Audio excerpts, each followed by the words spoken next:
Mama kunenjani? Sikhona ma. Ufikile uMengameli ezokhuluma nani kodwa ngibonile ngazuthi abanye benu beningajabulile anitholanga ithuba ukuthi nikhulumisane naye. Mhlambe yini benifuna ukuyidlulisa kuyena? Mina bengifuna ukuyidlulisa nje ukuthi sesinesikhathi sikhona sihleli la ngaphansi kwebhekisisa esifikela lawa amanzi izindlu zibhidlika si reporter lento ngikhumbula nje sekuneminyaka eminingi impela esidlulile kuthiwa kuzojikiswa mhlamba amapayipi ashoniswe ngala kodwa ke akwenzeki sekuze kwafika la sekuze ukuthi sekukhona esebenze badlula ke manje emhlabeni ke and lapha mina ngiyumamgoba lapha ngezansi kwakuona lo muzi okuhambe khona kusuke umdaka la lwashona phansi emzini wami lwadlula nawo lo muzi osudlule nezidumbu konke bababisha lapho ufika nomhlabathi wazothi ji emva kwendlu yakwami namanje na ke nje kunjalo ufikile ukanti izolo wathi chukuchuku kancane wahamba usathe ji namanje so ikhalo zethu ukuthi siyacela bandla ukunakekeleka ngoba kade kwakwenzeka kodwa usizo asilitholi. All right, let me just bring in somebody else. Sisiwena ukhala ngani? From 2017 iqala lento mina sengihlale 25 years kule ndawo. 2017 kube kwaba nezikhukhula kanje kwalimala imizi kwawimizi. 2019 kuphindile manje kufa abantu and ayikho into eyenziwayo.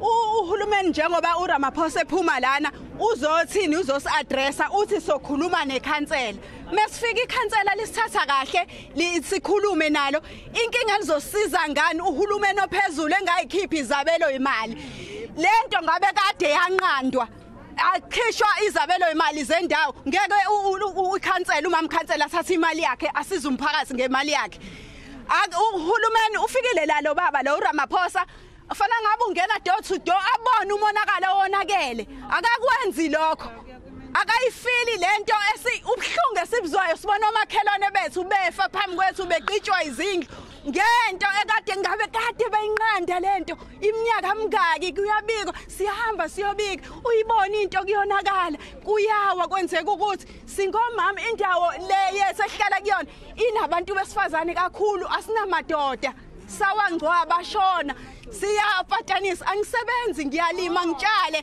ngidayisa kodwa ngokuzama lokho sikuzamayo uhulumeni akasilekeleli uhulumeni usasife ukwazi ukuzala ngoba nakho sekuphuma idumbu kodwa akakwazi ukunqanda umonakalo before wenzeke ngoba fanele ngabe kwakhiwe kwalungiselwa abantu abakuyicrisis abangenamizi abaxakeke ngempela nathi sizamelayo sizakhela imizi siyalinyalelwa asizwanga lutho seba siyizamela ngoba ngabe basiza basifakele noma retaining wall ukuze kungonakali ngoba kubhidlika indlu yalapha izobhidliza indlu yakho yini ozoyenza ungasebenzi. Ngiyabona nesimo sezulu ukuthi sithanda ukungabe sihle mhlawumbe ninakho ukusabela ukuthi kumanje amanzi agcwele indlu umuzwa kamakhelwane uwile uwele kumina kwami ayikho into engizoyisho kumanje amanzi ayamfoma agcwele indlu ngizolala kanjani ngiyasaba lamanzi amfoma odongweni ukuthi mhlawumbe indlu yami izowa nami ngife nengane endlini.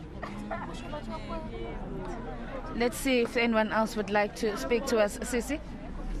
Yabo nje masihleli la esikoleni the president was here. Akazange ezevele ngisho ukubona ukuthi who are these people abahlela esikoleni. Ngu next door neighbor labantu abashonelwe.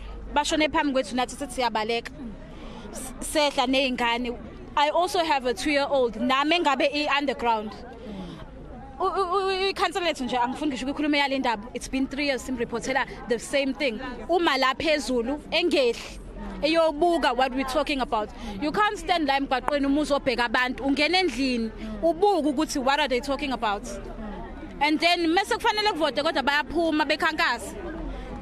Be request ukuthi sibavotele how if they're not helping us. Uyabona ngoba iqala imvula my mom's house is going to fall anytime and we've worked so hard. Asifuni imxhasaba si request imxhasaba besizamela to have a home of our own engakhiwanga ibona ngamandla abo. Right now it's going to fall, they're not even helping. Sizolo bathembisa ama blankets la aze beze beqhamuka abantu bayilalele la kungekho lutho. Siyabonga kakhulu.